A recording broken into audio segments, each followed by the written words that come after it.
നമുക്കിപ്പം ഇപ്പോൾ സിറോ മലബാർ സഭയുടെ വക്താവ് ഫാദർ ആന്റണി വടക്കേക്കര കൂടി ടെലിഫോൺ ലൈനിൽ ചേരുന്നുണ്ട്. ഫാദർ, ഈ കേരള സ്റ്റോറി മുന്നോട്ട് വെക്കുന്ന ആശയത്തെ അല്ലെങ്കിൽ അത് മുന്നോട്ട് പറയുന്ന കഥയെ താങ്കൾ പ്രതിനിധീകരിക്കുന്ന സഭ അതിനോട് യോജിക്കുന്നുണ്ടോ? രൂപതയില് വിശ്വാസോത്സവവുമായി ബന്ധപ്പെട്ട് 10, 11, 12 ക്ലാസ്സുകളിൽ പഠിക്കുന്ന കുട്ടികൾക്ക് വേണ്ടിയിട്ടാണ് ചില ഇടവകകളിൽ കേരള സ്റ്റോറി പ്രദർശിപ്പിച്ചത്. തീർച്ചയായും ആ കുട്ടികൾക്ക് ടീനേജിലെ കുട്ടികൾക്ക് ലഭിക്കേണ്ട പൊതുവിദ്യാഭ്യാസത്തിന്റെ ഭാഗമായി മതപഠനത്തിന്റെയും ഭാഗമായിട്ട് പ്രണയം എന്ന ഒരു വിഷയമാണ് തിരിച്ചിരുന്നത്. അതിന്റെ ഭാഗമായിട്ട് കുട്ടികൾക്ക് കൊടുത്ത ഒരു ആക്ടിവിറ്റിയാണ് പലതരത്തിലുള്ള സ്നേഹത്തെക്കുറിച്ചും സ്നേഹബന്ധങ്ങളെക്കുറിച്ചും കുട്ടികളെ മനസ്സിലാക്കി കൊടുക്കാൻ വേണ്ടിയിട്ടുള്ള ശ്രമത്തിന്റെ ഭാഗമായിരുന്നു അത്. അതുകൊണ്ട് തന്നെയും അപ്രകാരം നിർമ്മിക്കപ്പെട്ട കേരള സ്റ്റോറി എന്ന സിനിമ പ്രണയക്കുരുക്കുകളെ കുറിച്ചും പ്രണയചതികളെ കുറിച്ചും പ്രതിപാദിക്കുന്ന ഒരു സിനിമ ആയതുകൊണ്ടാണ് ഈ സിനിമ കുട്ടികളെ കാണാൻ വേണ്ടിയിട്ട് അവർക്ക് വേണ്ടി പ്രദർശിപ്പിക്കപ്പെട്ടതും അതിൽ നിന്നും നിങ്ങൾക്ക് എന്താണ് ഒരു റിവ്യൂ എഴുതി കൊടുക്കാൻ പറ്റുന്നത് എന്ന് ചോദിച്ചു. അതുകൊണ്ട് ഇതുമായി ബന്ധപ്പെട്ട് പറയാനുള്ള കാര്യം ഇത്രയേ ഉള്ളൂ. ഒരു ടീനേജ് പ്രായത്തിലേക്ക് വരുന്ന കുട്ടികൾക്ക് ഒരു അറിഞ്ഞിരിക്കേണ്ട ബോധ്യങ്ങൾ കൊടുക്കേണ്ടതിന്റെ ഭാഗമായി നൽകപ്പെട്ട ഒരു ആക്ടിവിറ്റി മാത്രമാണ്. താങ്കൾ പറഞ്ഞതിൽ ആശയം എനിക്ക് മനസ്സിലായി. വളർന്നു വരുന്ന കുട്ടികൾക്ക് അവബോധം സൃഷ്ടിക്കാനുള്ള ഒരു ശ്രമം, അതിനുള്ളൊരു ആക്ടിവിറ്റി. അതിന് കേരള സ്റ്റോറി അല്ലാതെ എത്രയെത്ര നല്ല മാതൃകകൾ നമ്മുടെ മുന്നിലുണ്ട്. അല്ലെങ്കിൽ ഈ കേരള സ്റ്റോറി തന്നെ തിരഞ്ഞെടുക്കാനുള്ള കാരണം എന്താണ്? കാരണം അത്രയും വിവാദങ്ങളുണ്ട്, അതിലെ കണക്കുകളൊക്കെ കള്ളമാണെന്ന് നമുക്ക് തന്നെ അറിയാവുന്ന ഒരു കാര്യമാണ്. പിന്നെ എന്തിന് കേരള സ്റ്റോറി? അതൊരു ഭിന്നിപ്പിന്റെ രാഷ്ട്രീയം പറയുന്ന ഒരു സിനിമയല്ലേ?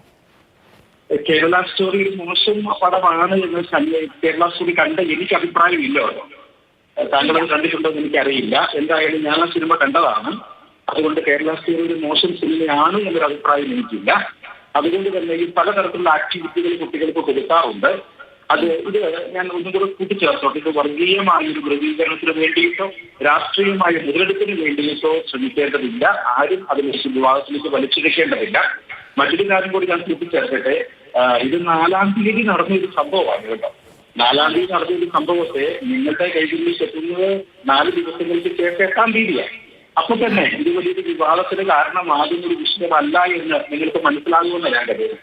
നമുക്ക് നാടിന് നല്ല ഒരു കാര്യം കൂടി, ഇപ്പൊ താങ്കൾ നേരത്തെ പറഞ്ഞു കേരള സ്റ്റോറി ഞാൻ കണ്ടു, അതിനോട് ഞാൻ യോജിക്കുന്നുണ്ടെന്ന്. അത് മുന്നോട്ട് വെക്കുന്ന ആശയത്തോടും അല്ലെങ്കിൽ അത് പറയുന്ന ആ കാര്യത്തെയും അതിനോടും താങ്കൾ യോജിക്കുകയാണോ? അങ്ങനെ ഒരു സാമൂഹിക യാഥാർത്ഥ്യം കേരളത്തിൽ ഉണ്ട് എന്നാണോ ഫാദർ പറയുന്നത്? ചില ഇടങ്ങളിലായി അപ്രകാരമുള്ള ചില റിപ്പോർട്ടുകളുണ്ട്. പ്രണയം നടിച്ച് കുട്ടികളെ ചതിയിൽ അകപ്പെടുത്തുന്ന തരത്തിലേക്കുള്ള കാര്യങ്ങളെ കുറിച്ച് മനസ്സിലാക്കാൻ സാധിച്ചിട്ടുണ്ട്. ഇതിനെക്കുറിച്ച് ഇത് മുൻപും സഭ പറഞ്ഞിട്ടുള്ള കാര്യമാണ്.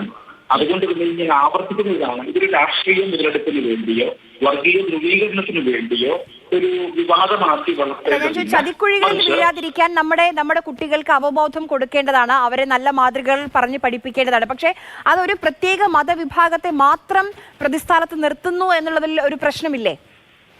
അതുകൊണ്ടാണ് ഞാൻ പറഞ്ഞത് ഒരു വർഗീയമായ ധ്രുവീകരണത്തിന്റെ ഭാഗമായിട്ട് കാണേണ്ടതില്ല. അപ്രകാരം അടുത്തിടെ ഇറങ്ങി ഒരു സിനിമ ആയതുകൊണ്ട് അത് കാണിച്ചു എന്ന് മാത്രമേ ഉള്ളൂ. അതിനെ ഒരു വിവാദ വിഷയമാക്കി നിങ്ങൾ വളർത്തിക്കൊണ്ടുവരേണ്ടതില്ല. മറിച്ച് ഈ സിനിമ കുട്ടികളെ കാണിച്ചത് കുട്ടികളിൽ അവബോധം വളർത്തിയെടുക്കാനും സ്നേഹം എന്നുള്ള ആ പൊതു സംജ്ഞ എങ്ങനെയാണ് കുട്ടികളെ മനസ്സിലാക്കേണ്ടത് എന്ന് തിരിച്ചറിയാൻ വേണ്ടിയിട്ട്. അതോടൊപ്പം തന്നെ പ്രണയ ചതികൾ ഉണ്ടാകുന്നുണ്ട്.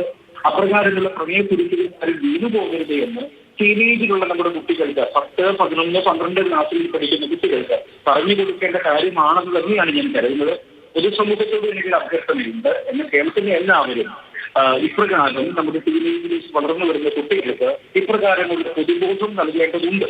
അതിനു വേണ്ടിയിട്ടുള്ള ഒരു ആക്ടിവിറ്റിയുടെ മാത്രം ഭാഗമായിട്ട് കൊടുത്ത ഒരു കാര്യമാണിത്. വളരെയധികം നന്ദി ഫാദർ ആന്റണി വടക്കേക്കര. അദ്ദേഹം പറയുന്നത് ഇത് 10 മുതൽ 12-ാം ക്ലാസ് വരെയുള്ള കുട്ടികൾക്ക് ഇത്തരം ചതിക്കുഴികളിൽ അവബോധം സൃഷ്ടിക്കാനുള്ള ഒരു ആക്ടിവിറ്റിയാണ്. അത് 4-ാം തീയതി നടത്തിയതാണ്. ഇന്ന് അത് ചർച്ചയാകുന്നതിന് പിന്നിൽ ചില ഗൂഢലക്ഷ്യങ്ങളുണ്ട്, അതിൻ്റെ ഒരു ആവശ്യമില്ല. അതോടൊപ്പം തന്നെ അദ്ദേഹം പറയുന്ന ഒരു കാര്യമുണ്ട്, അടുത്തിറങ്ങിയ ഒരു സിനിമയാണ്, ആ സിനിമയുടെ ആശയത്തോട് യോജിക്കുന്നുണ്ട്.